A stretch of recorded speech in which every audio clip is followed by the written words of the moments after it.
Okay, this is our 2-minute call. So we will be starting at 2 minutes at the top of the hour. Great. Get everyone get comfortable, clear your throats, grab a glass of water if you need one.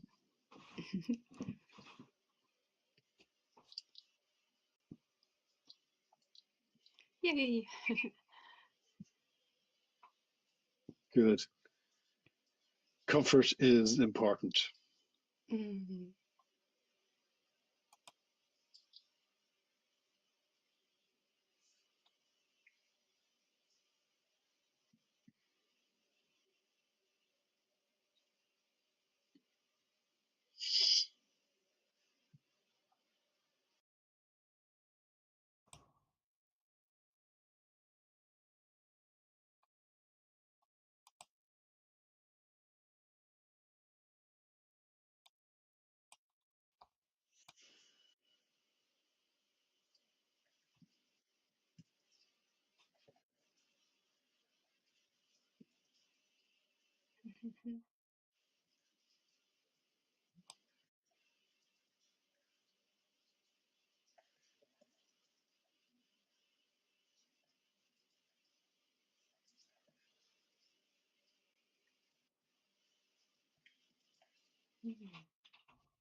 Okay, it's the top of the hour, so I think we will get started. Good morning, good afternoon, and good evening. Wherever and whenever you are, welcome to our VWEC Metaverse Expert Series. We are so glad to see you and have you join us for today's very interesting presentation and discussion. For any of you who are new, our website is now posted in nearby chat.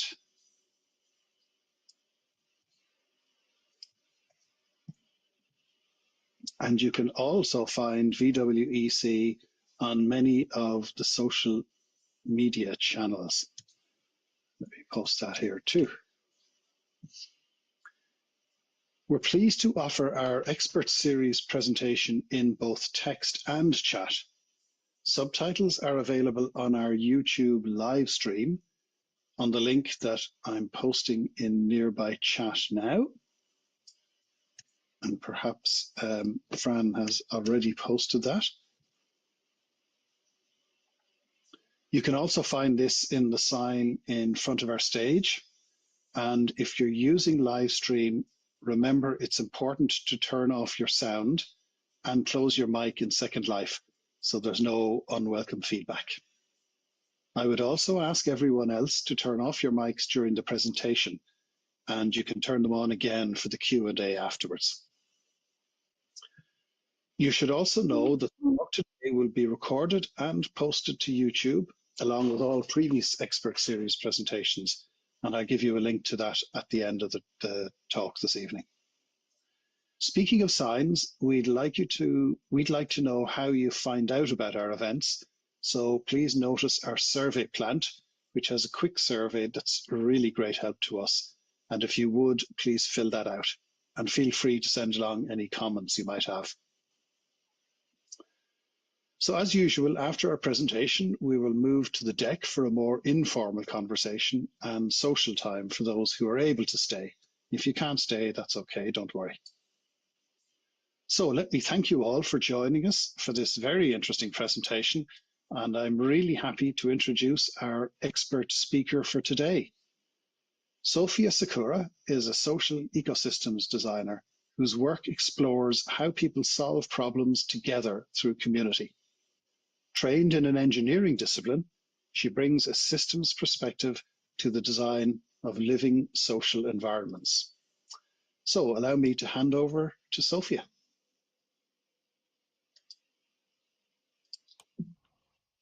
Thank you very much, John.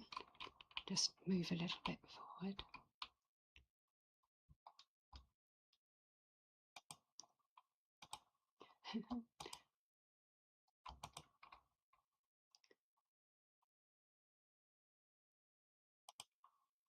Hello, my name is Sophia. Hi, Nellie and G. I'm going to introduce a new developmental framework and ecology for participation in communities, and I'm going to ground it in a community I've built.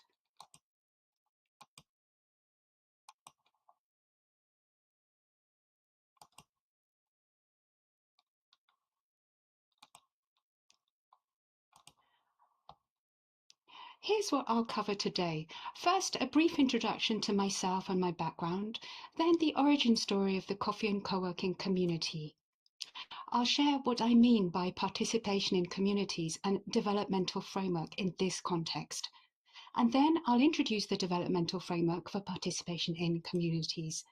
Then I'll walk you through coffee and co-working as a living example so you can see how the framework plays out in practice, how the socio-tech infrastructure maps to stages of participation. I'll finish with how all these elements form a living, responsive ecology that you can design.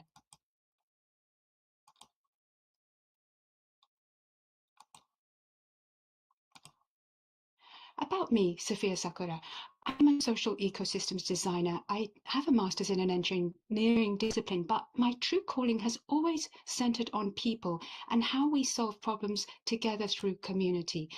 You could call this, rather than engineering of inert systems, the engineering of living systems, because people and society are not inert matter, they are living systems. And the work of Francisco Varela and Umberto Maturana has been very formative for me in that respect. It's helped me understand and see a community as a living social organism, and it's enabled me to make a lot of breakthroughs in my work. Some of the things I've done. I've built a pattern language for conflict resolution in communities. I created a system for job creation in communities with multiple levels of deprivation, for which I won multiple awards. And I've coached people who've made massive impacts in the world, helping them find their place in this system of life we're all part of.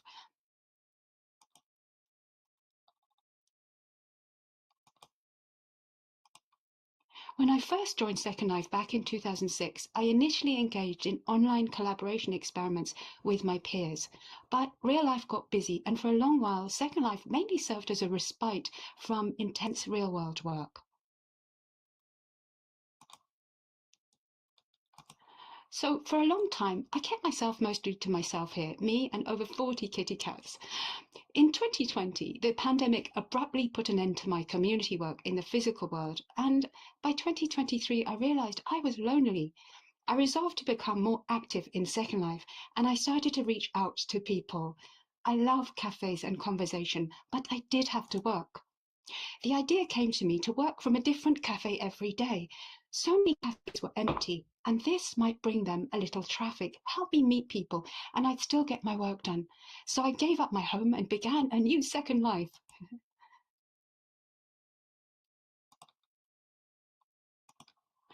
I started small, just me and a cat, a different cafe every day. Gradually, friends began to join, and then more people came, and a group naturally formed, and this is where it all began in May 2023.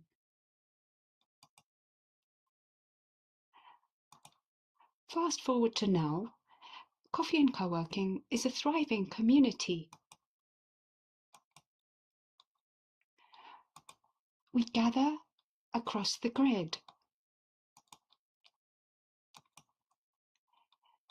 inspired by the diversity of cafes in Second Life. I will describe the Coffee and Co-working community shortly, and then introduce a framework to better understand it and actually any community by. But first, let me address some key concepts.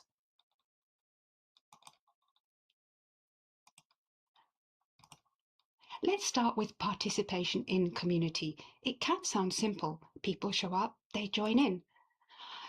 In my time in Second Life and also in real life, I've seen many people feel despondent after starting a community that didn't take off or a venue that stayed empty. And I saw many communities implode, and I felt sad because I know how heartbreaking it can be. This is my vocation, and I really wanted to help. And after 3 years of building Coffee and Co-working, I sat down and distilled my understanding and experience of what has worked into a framework that people can apply to their own community to increase the level and quality of participation. And the first key point is that participation in your community doesn't happen without learning.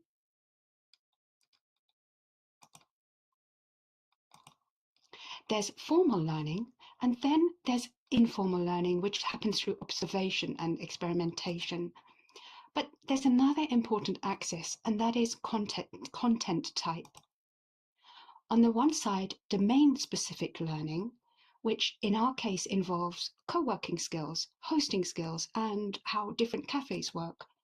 And on the other side, equally vital is meta-learning, which is all about how to nurture community itself and how to be in community, what I call interbeing. These community building meta skills are rarely taught in society, and even if they are, it's not often from a living systems perspective, yet they're central to how I've designed this community. If people are not aware of this layer, they won't be present to this extra layer of learning that accompanies the domain-specific knowledge at every level. And if so, they won't put in place the structures to ensure that the community develops in parallel to the activity that they're doing together. The developmental framework I'll show you guides both layers through the right stages. From here on, whenever I say learning, I mean both. So that's the social layer. Now, what about technology? Technology is a core component in community building, especially in online ones, but if not carefully integrated, it can alienate.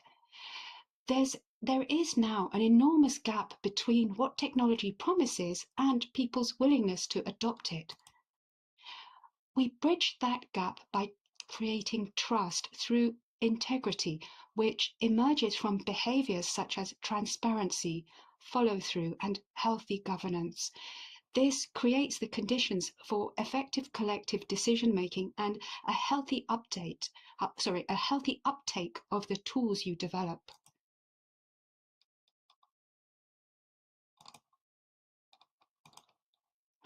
Given that we're in a 3D world, I've been intentional about using tools that leverage the beauty of 3D space. I create in-world artifacts so people can remain within Second Life if possible, benefiting from immersive affordances. You can see 3 examples here, which we will come back to later.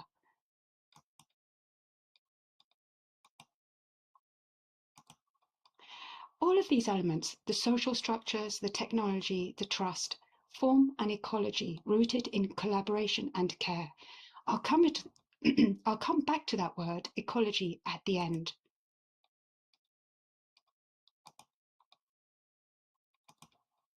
So I'm delighted to introduce a framework and ecology for participation in communities.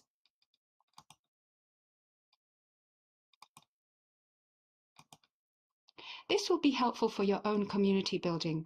This framework captures the evolution of participation in a community, how a community can develop along a spectrum. I'll show you how you can recognize where you are within it, or where your community is within it. The question marks represent what you can do at each stage to increase both participation and the quality of participation in your communities. Along the x-axis, we have stages of participation as they evolve with time. The y-axis represents extent of participation. The first stage, stage 1, is that of a student. Stage 2 is what I call a tentative participant. Stage 3, a confident participant. Stage 4, a committed participant. And the 5th stage, a steward. You can see that there's a shift from observation to active participation to more commitment and ultimately to stewardship. Stewardship is a word we use in community building for leadership, co-stewarding being shared leadership. Stewarding a community implies a nurturing, custodial approach to leadership rather than an authoritative or ownership-based one.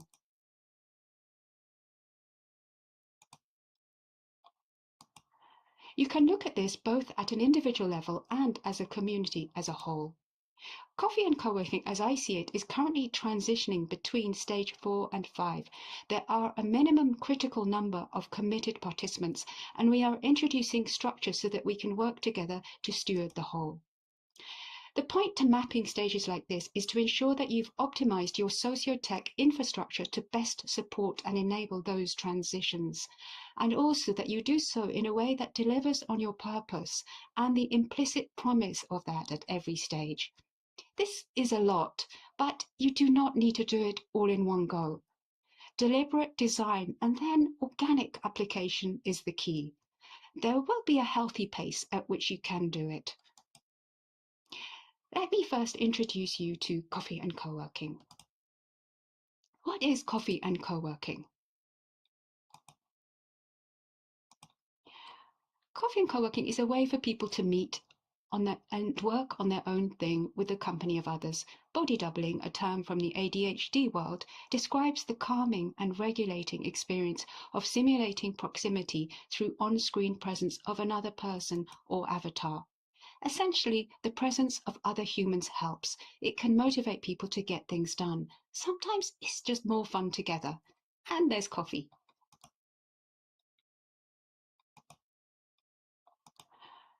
Who are we? We're a community of 230 people in our Second Life group, with another 120 Discord server members, a good number of which overlap. I will jump back to this slide. Our community comprises 3 key roles: cafe goers, cafe owners, and session hosts, all from diverse backgrounds and time zones. The roles can overlap. A person can be all 3. These are real humans sitting behind a screen somewhere who benefit from sitting with others, editing a document, reading, taking a moment.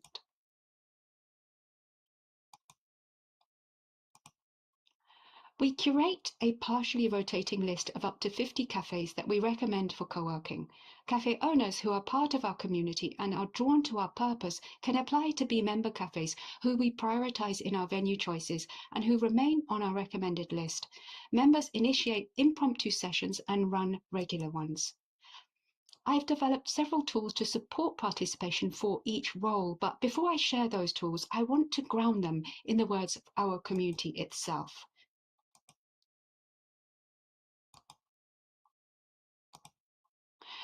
The greatest thing about this group is how laid back and nice everyone is. Well, that plus coffee. Even just the thought of coffee is enough to make me happy.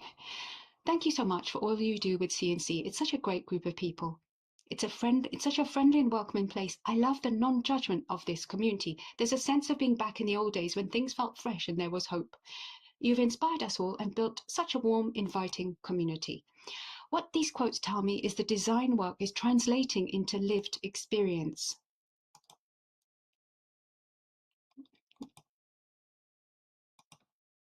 A principle that has guided me throughout: when people show up to your community, can they see 2 things clearly? The outer game, what visibly happens, what's easy to see on the surface, and the inner game, how do you actually thrive here? How easy is it to participate? How do you discover the social codes? How much is explicit rather than implicit?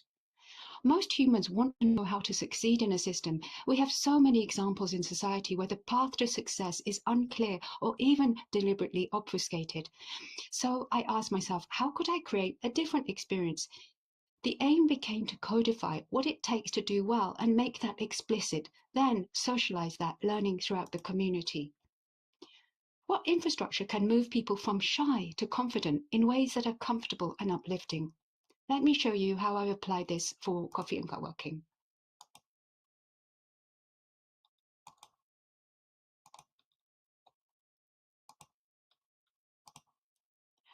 Here's a timeline that highlights the socio-tech infrastructure that has helped us at each stage. In May 2023, I held daily co-working sessions at different cafes. I soon created my own cafe and shortly after formed a group so that people who wanted to could join me. I developed the Where is Coffee and Co-working HUD. You can see the HUD on screen in both images. When people click on it, it makes an HTTP call to a Google spreadsheet. The user sees the next scheduled session printed privately to them in local chat. It's a neat and convenient way to always see when the next scheduled session is. Initially, I updated that spreadsheet daily, manually.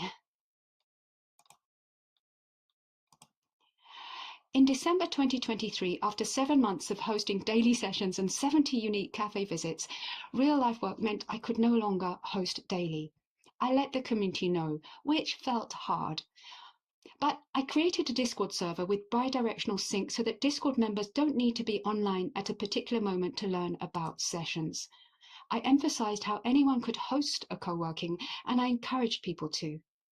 In March 2024, I wrote an open letter to cafe owners, helping them understand what to realistically expect when they asked for their cafe to be on the recommended list, and framing the whole as greater than the sum of the parts.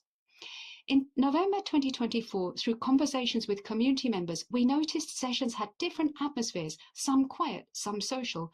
This was a potential source of confusion and reflected the challenge of interbeing. How do we communicate our often changing needs and offers? I identified 3 key session types: lounge, quiet, and sprint, with clear terminology for each, giving people both an ontology and explicit permission for different working styles. I put this into a HUD called the Cheat Sheet, a friendly slideshow accessible within Second Life that teaches not just how sessions work, but the ethos that helps people enjoy the experience. In May 2025, the first set of moderators emerged, 6 covering all time zones, trusted individuals with a variety of capacity and long-term understanding of Second Life. This was a quiet game changer for me and a real milestone, a felt sense of something that had gone beyond me. I wanted to host more sessions again, but there was a new point of friction. At times, I was so busy I couldn't promise the normally expected level of friendliness and presence. And because people wouldn't get the normal social cues that you could give in the physical world, I realized I needed a way to mimic that. Within a session, your presence can shift between focused work and availability, and ideally you need a way to signal that fluidly without interrupting the flow. I'd wanted a HUD for this for years. With vibe coding, I finally built one. I'll put on the HUD so you can see it in action, and you may want to focus above my head.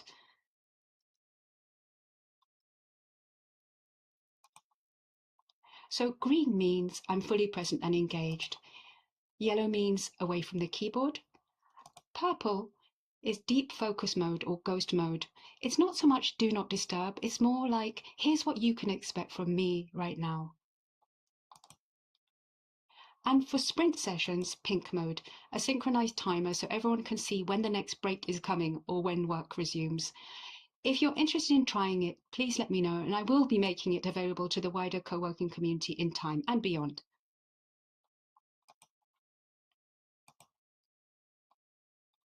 Back to the timeline. After a wonderful month of co-writing sessions in November 2025, in December, some members stepped forward to run the first member-led regular sessions. I sensed a genuine buzz around the community, and a manifesto emerged. It reflects what we actually are and our shared values. It went down very well with the community. I won't read it out as it is in the co-working kit you can get afterwards from the pink poster. I'll just say that the community really love it, and many have put up posters of it in their own cafes voluntarily.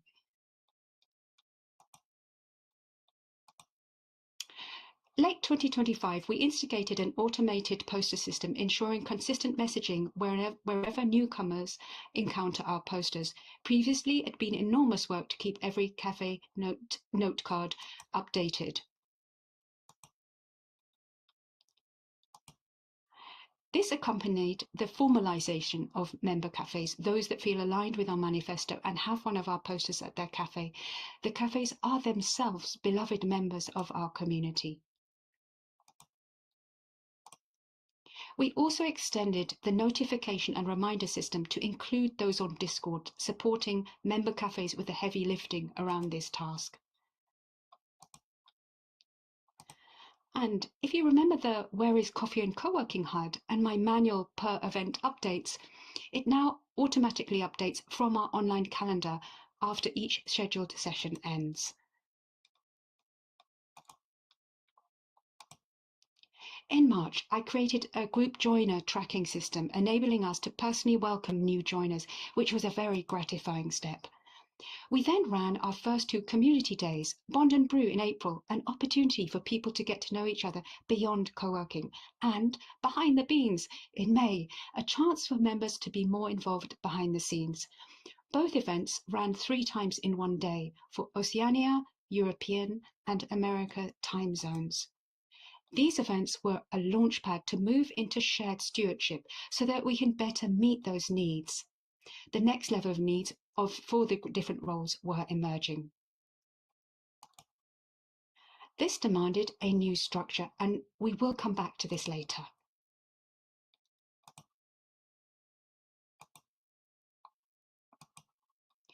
Now we'll go and actually use the participation framework. I will walk you through how the infrastructure that we gradually put in place maps to participation stages. I'll show you how this works in coffee and co-working, and then I'll show you how to apply this framework to your own community. As you can see here, there are a set of guiding questions on the left, which I will come back to soon. We mentioned that we have 3 key roles in coffee and co-working, represented by the icons at the top left of the slide: cafe goers or participants, the coffee bean; cafe owners, the little sloth offering coffee; and session hosts, the axolotl in a teacup, very relaxed. For each role, we will separately step through the questions. This helps you identify what to do at each stage for that role to support transitions in a way that delivers on your purpose and your promise. This works as a generic framework that you can apply to each of your key roles for each of our key stages. Before we go to see how we apply this for coffee and co-working, I want to draw your attention to the 4th question, learning. If you remember, there will be 2 types of learning going on in your community.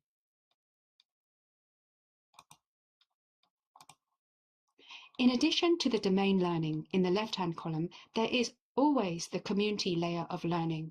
So for each stage and each role, we will always have 2 answers to the question about what is it we want them to learn at that point. For example, for a mesh building community, the domain-specific question might be how to find out about mesh classes, and then the community building question could be about understanding that there is a caring code of conduct. So looking at how we applied the framework to coffee and co-working, because I have limited time, I'm going to go through the first 2 stages for one of the three key roles, our cafe goers, represented by the coffee bean and the lady sipping coffee. Stage 1, the student. In our case, students are what we call possible participants. They've discovered our community and might stick around. They might attend co-working sessions. What action do we want them to take? Well, at this stage, we want them to learn about us. What is their need? Clarity. They need to make an informed choice about whether this is for them. What experience do we want them to have? A gently inviting and light-hearted one. The learning is informal and hopefully inspired by their curiosity and our engaging materials. And what specifically do we want them to learn? Well, in relation to coffee and co-working, the domain layer, at this stage, we want them to learn the basics, the 5 W's: who, what, when, where, and why. But as we mentioned before, there is also another layer of learning happening.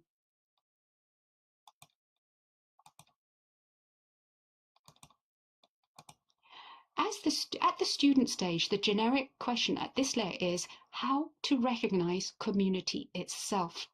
You want to show aspects of community that are there in a language that meets people where they are in their experience of community. For one thing, people may have had bad experiences at a personal level. They might think they can't function in communities. People might recognize that there is something good happening, but are not able to articulate why. And people might have little lived experience of real, wholesome community in a world of individualism and social media where these skills are not often trained. Through careful and caring framing, for one, you're offering the possibility of a positive experience for them as an individual. 2, you're helping them to learn what makes it good. And 3, you are recalibrating their expectation of what is possible for us all by a healthy community, by connecting them with the deep imprints that I do believe that we have inside, even if forgotten for a long time.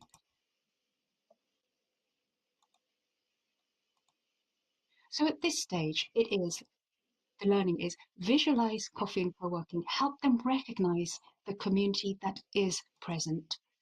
What support can we give them? Well-structured, clear, lively information. For coffee and co-working are all about coffee and co-working. Note card is a way to give them a sense of the whole. Our co-working kit has navigation tools, and our manifesto puts a stake in the ground for what they can expect. It helps them make an informed decision. For the question of technology, normally it's very hard to know who has joined your Second Life group. They can remain unnoticed. If they're in the wrong time zone, they may never easily even see any group notices or group chat. They may have the mistaken experience that the group is dead. The new joiner script means I can welcome people personally. I can make sure they've seen the information, help them see there is community there, and sooner recognize its shape. In this way, I can support their process to decide if this is for them. How do you apply this to your community? You'll need to think about what the key roles are. And then, in answering the questions for each stage, for each key role, you'll be able to help potential members quickly determine whether this is a community for them.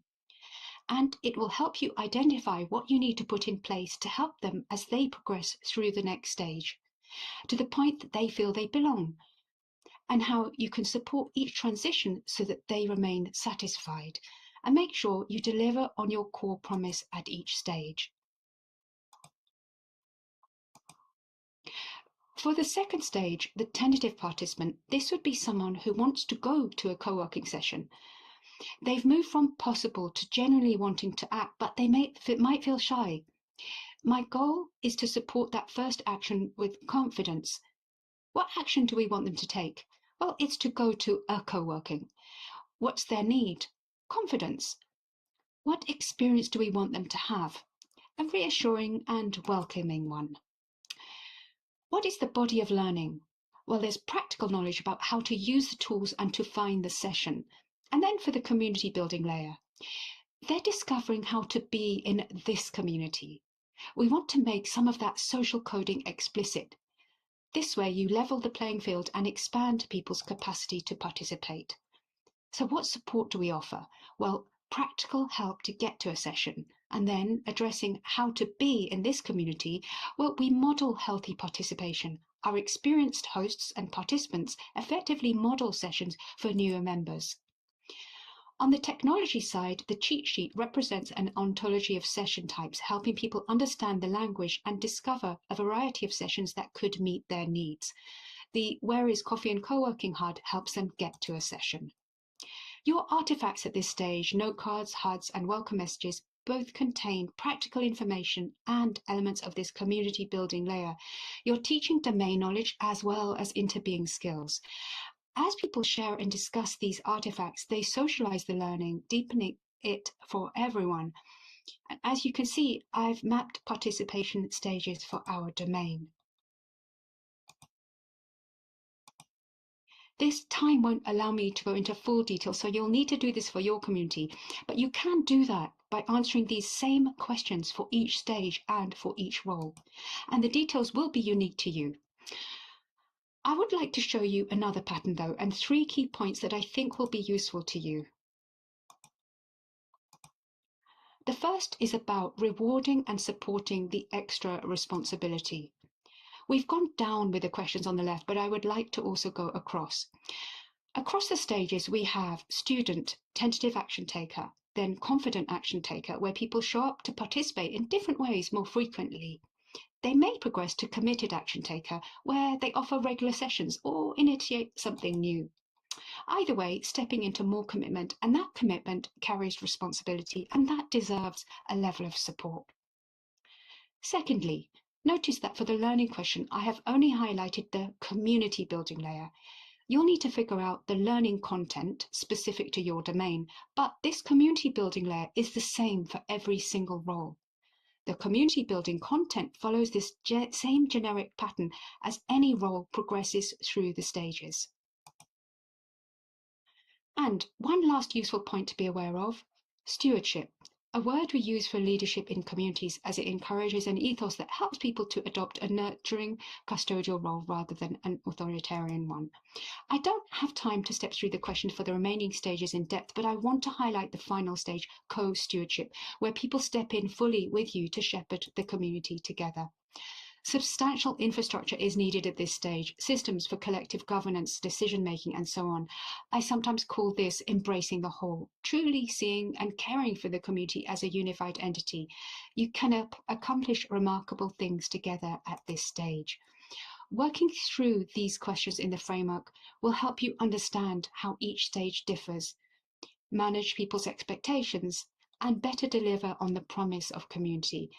And this will build substantial trust. Since I initially presented these ideas in March in Coffee and Co-working, we've actually reached this stage. It's still very early days, but I thought I'd share our approach, albeit being early days of this transition.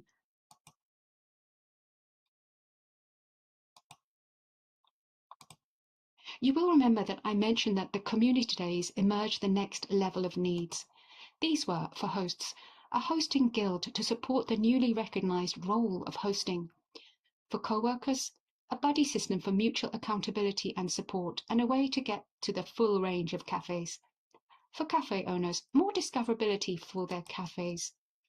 For all, a means for any community member to post their own impromptu sessions, fully integrated into our calendar and notification systems in both Second Life and Discord.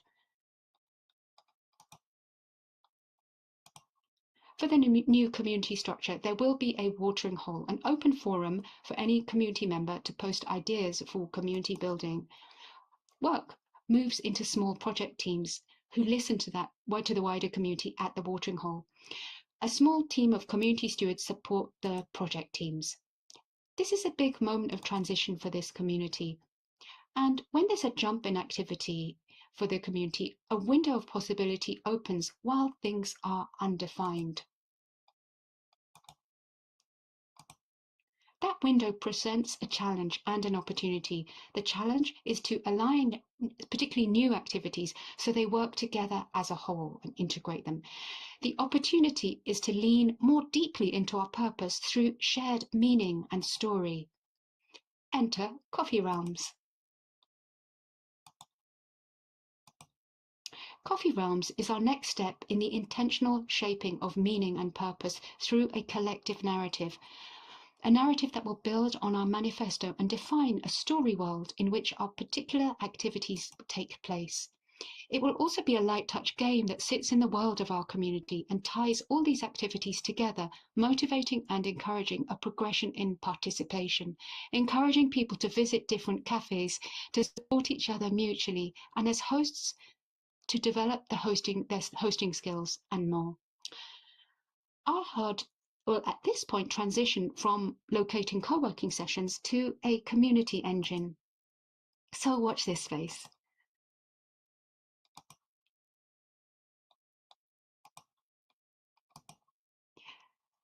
The foundation to all of this is trust, built by do what you say what you do. At the domain-specific layer, enacting this builds baseline trust. People see whether you deliver the core things you promise. In parallel, there's a promise of community itself. People want to feel safe and properly governed.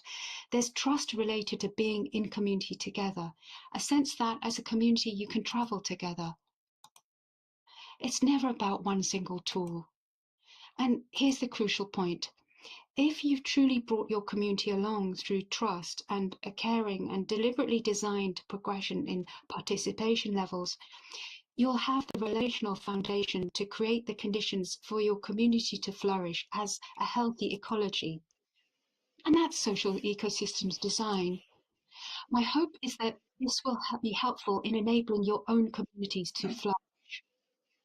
Thank you all for coming and for your listening.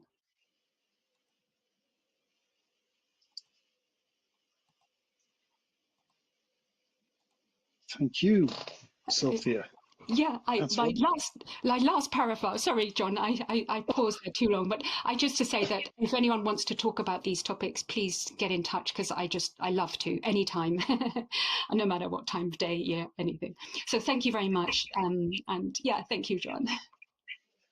Come sit down again, and let's Sure. open this to the floor. I imagine there will be a lot of questions. That's been an incredibly detailed and fascinating exploration, really, of the development of a community, but not just a community, but also a whole structure and system around it. I'm hugely impressed with the thought that's gone into what's going on beneath the waterline, so to speak, as well as above the waterline. Just to start the questions, I have one question, and Mhm. I'm just really interested in why you decided to do this. What was it that encouraged you to take on such a huge task and put such a lot of work and effort into it? To be honest, it's because I wanted community myself, and I tend to always look to build it. You know, in all my projects, in my real life work, it's all been about creating community around a topic, around an activity. So I tend to always do that anyway, no matter what I'm doing, and I wanted to be with people, and you know, I end up building it around an activity that I was wanting to do. So that's the most great straightforward answer. Give us the less straightforward answer. The less straightforward is because I'm really moved by how, honestly, how I find that life nowadays can be not easy, lonely, and not obvious how to participate. And I really love the notion that we can learn together how to make things easier, how to help people to do what I think they do want to do, which is to engage more. I think that people have created ways to stay safe because, understandably, the world can be quite overwhelming, and our society, especially through social media, has become a place where we seem to interact in a global sphere, and that rather than a lot immediately locally. And so I do think there's a deep need to reconstitute community and understand together how we build it. And I mean, I think we're all doing it here. I mean, there's so much going on in Second Life, and I feel moved to be here to do that with others. So that's a bit of the longer answer. Great, great. Well, before we just move on to Val's question, I would just like to say thank you for sharing so much so sincerely. I think it's really it's very brave of you to do that, and you know the level of commitment is very impressive. Val, would you like to ask your question?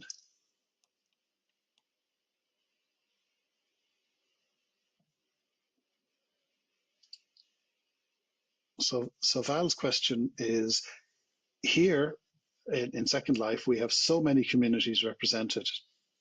And sometimes I have heard that there is a perception about communities in competition. How do we make it clear that one can be involved in more than one community? And Val adds, your voice isn't working, or she would have asked herself. Oh, sure. It's a great question. It's a really great question. I think that and I actually see lovely examples of it in this community here, you know, with the group notices going out in many other groups and that level of collaboration.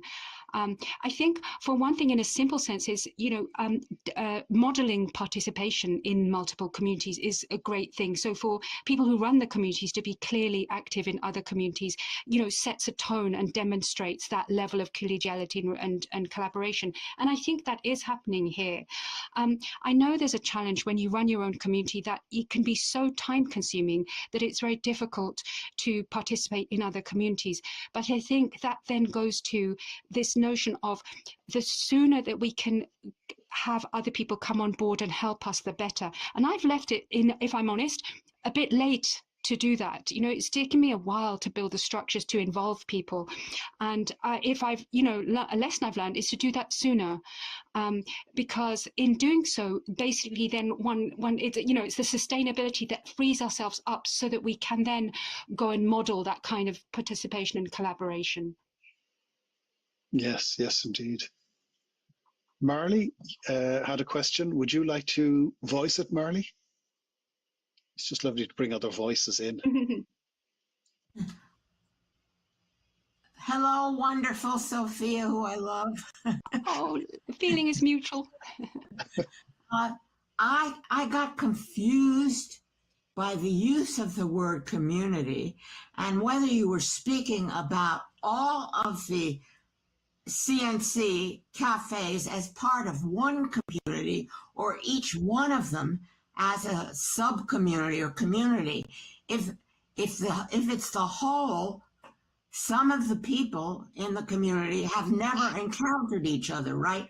Because they're in different groups. So maybe you can clarify that a bit. Absolutely. So this is an interesting question, because coffee and co-working is effectively, by definition, a community of communities, because the cafes are distributed, and you know, each cafe owner will be trying to build community for their own cafe. And the challenge here is that can we contribute to the network effect? Can we find a way that people, you know, we support people to build their own community around their cafe and also contribute something to the wider community, so that there is that give and take. It's very different for each person, and it's very different in moments of time. It's, you know, it's very much not a transactional thing, I'll say. Also, people have there's a time has also another dimension, in that people will have a need for co-working, and then not for a good while. You know, it can be very intense for a while, then not at all, as they come and go. So this community has had to find ways to work with an enormous fluidity of people coming in and out, and also a lot of people that lurk, and only when they're comfortable will come and come to a session. Some never have.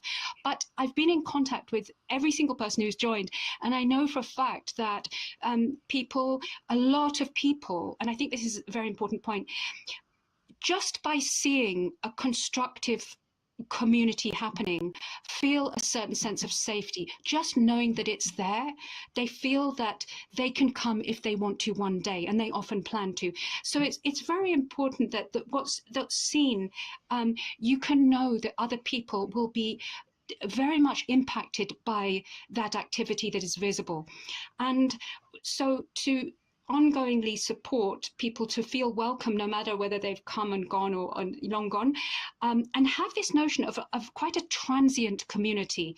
You know, is the thing here. It's I try not to do too much at my own cafe, because I don't want to skew too much associated with my own cafe. I really want that distribution so that we have this fluidity of keeping moving. So it's a great question. Thank you, Marley. I'm not sure if I've answered it, but yeah, it's a very fluid, organic community, this one. Eve Engineer shared a really nice quote from Kurt Vonnegut with us. She says, "We are here to help each other get through this thing, whatever it is." And I love that quote. Nelly, you had a question. Would you like to put it to Sophia directly? Sure. Can you hear me? I hope.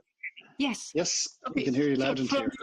From my perspective, transitioning from a single cafe owner who does it all, the hosting, the responsibilities of the place, and the physical plant that supports it, I delegate. I've learned to delegate, but would love to be in a situation in which someone who wanted to take on a specific role could, with confidence and an assurance, could do so with confidence and an assurance of support. How can one get there and find those people who want to be involved in an SL in which venues depend on a single personality in their inner circle, and those venues simply come and go? Nelly, help me understand. Do you mean because I see how you delegate, and I love how you do, and how you run Octavia's. You know, it's a wonderful place, and you have others involved. And you've inspired me actually to move into this stage that we're moving into. So your question is, you would like to find people to take a specific role in your community, do you mean? Yes, exactly. For example, someone who loved to host and excelled at hosting, but doesn't want to pay the tier or deal with codes of conduct or deal with the prims. So the immediate thing that I really hear you. I think how I look at that is that we'd have an outer wrapper. The outer wrapper would be the little by little gathered like checklist of here's what you do, and we've worked that out for you. All you need to, there's resources so that you can come in here and you can be freed to do your hosting. So for one thing, offering that people can know what they can rely on that they don't need to do, and what the expectation of what that they can do, to be clear, would be one thing. Finding those people, I think when you're looking for a new kind of role, it's really about gradually working out what language, people are already looking for something like that in, and I think it takes a while, and to gradually introduce maybe a role as something that people could start to recognize and think, oh yeah, I can see that. For example, with hosting in co-working, it wasn't there at first as a word, and my background is of hosting, so I didn't talk about it too much, but it was only when it started to it started to be obvious that such a role would be relevant, and then the name really helps. So it's a little bit, I think, the catching the situations for which that would be a really helpful role, then giving it a name and a shape, and in a way just I think putting it out everywhere and seeing also what kind of people might like the role, because some people really want something with just a little bit of responsibility. And I think for that, ideally there'd be forums and places where we can find people who want smaller roles. But I think more than anything, it's word of mouth through the community, but also putting the word out in other communities. And, what we're doing now, which is community builder to community builder, having this conversation. So, yeah. All right, well, brilliant. I think we're really building something here, and I shall take notes on the host role so I can get a better understanding of it myself, so that people understand what to expect from it. Because when it's open-ended, they don't know what the expectations are. That can be challenging, and I know that I've walked away from things that were not well defined. Thank you, Nelly. And it's interesting because actually I was having a conversation with a dear friend who was saying, actually, hosting is really a thing in the music scene. It's just not recognized in a word in other environments. And I think, for example, for academic situations like this, it's clear and understandable. There's, there's a host, a speaker maybe, and we've got those distinctions. But for these informal situations where people don't even really think about it as a community, a lot of the time, it's just people gathering together, having a bit of coffee. And at first that's all it was, but little by little, then I think these I think in that sense roles mature. They come into their own at a certain point, and suddenly it feels really obvious. They're like, why didn't we think of this before?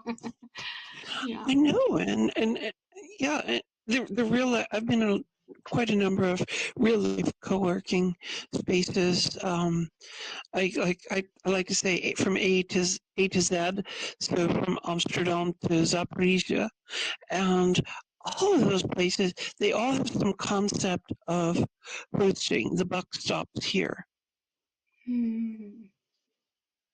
I think Stina McGillivray says something to that point as well. So she says the organic and natural, that is really how coffee and co-working group has ever felt.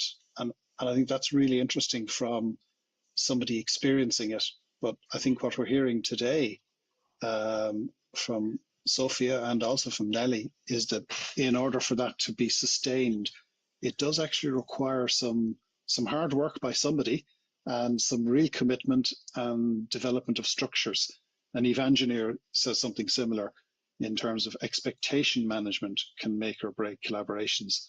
So that I think what you're saying, Sophia, isn't it that there comes a stage where some structure has to exist, and that has to be produced by somebody. It doesn't just come out of the air.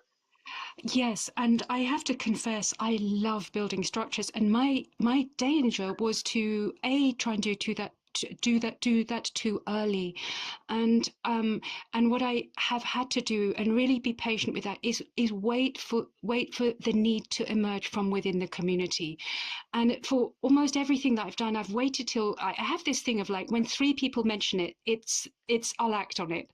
So, but I have to wait till 3 people. Yes, yeah, and then you know, and then I'll go ahead with it, because that will give me a sense it's not just me trying to impose something; it's something that is emerging, and often, yeah, and often that means that then there is some impetus, and other people might want to actually get involved with that too. So yes, exactly. It's a sense of, exactly, there's a following rather than trying to get out there a bit too much in front. With this transition, I had to sort of do it all in one. It's been a bit more of hello everybody, there's this enormous vision now for our next steps. Yeah, because it's difficult to move to that in a smaller step, because I think I wanted to accommodate different types of roles. Some people will only be wanting to do some administrative support, and other people will really want to be involved in shaping the design. So they're very different sort of teams and arrangements. So I wanted to paint a big picture, and then we can, you know, take a long time to transition into that. And I think in that sense, you know, I've just always said I can't rush anything in that sense. It's got to go at the pace it goes. But then if you have the structures, ideally, if you're thinking about the structures and thinking about the next one, and then just kind of biding your time and waiting, then you'll more easily catch when there is an influx and something wants to happen. Yeah.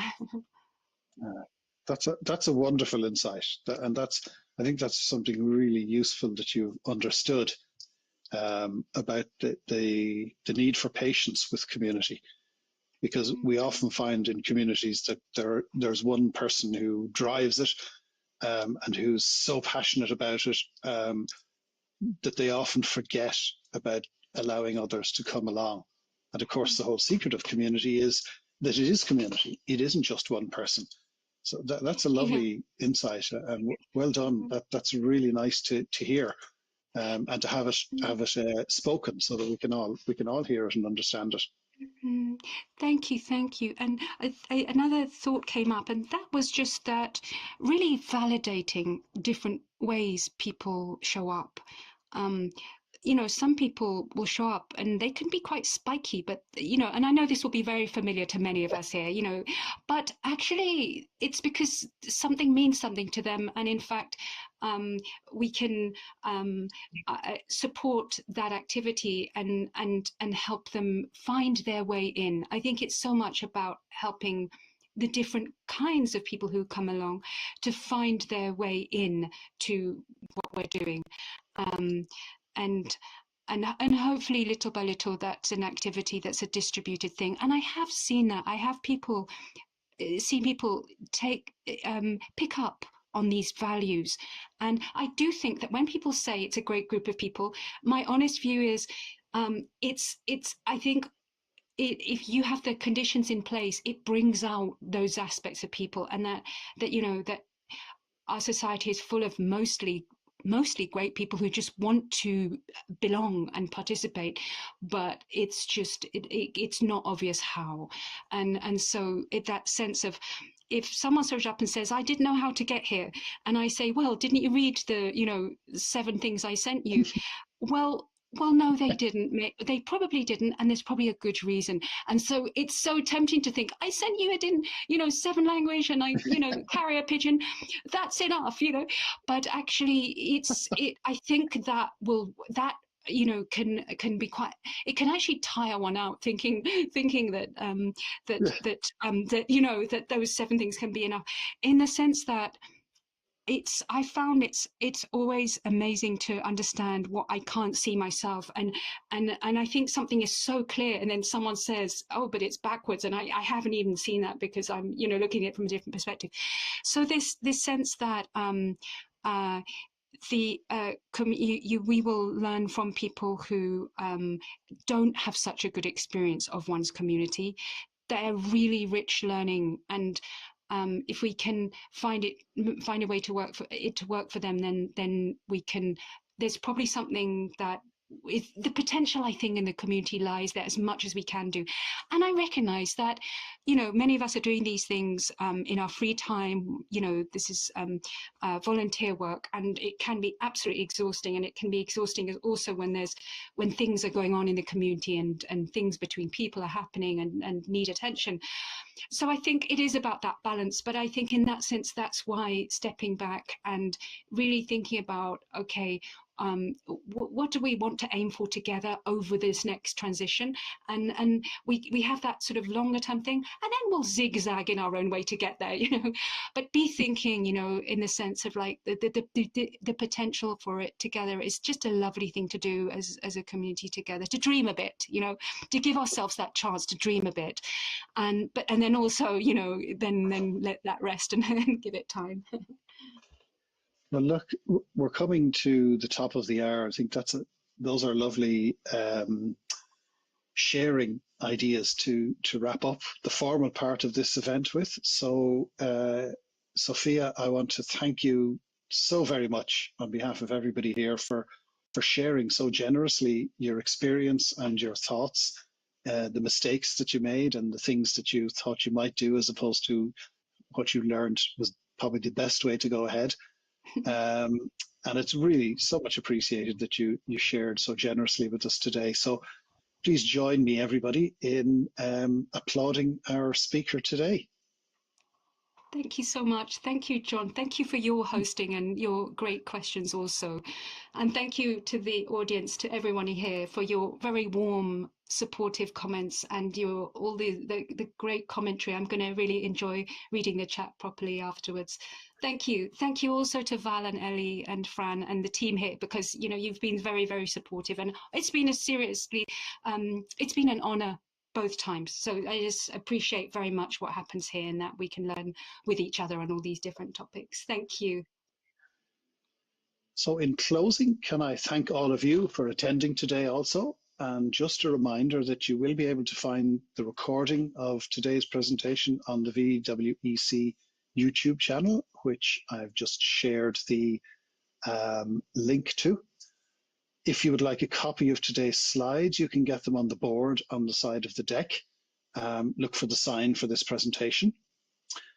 In 2 weeks' time, on the 26th of June, our next expert series presents a discussion on community building, research and recommendations, featuring Rhiannon Chatnoir, Zinnia Zauber and Lear Lobo. So do please come along to that if you can.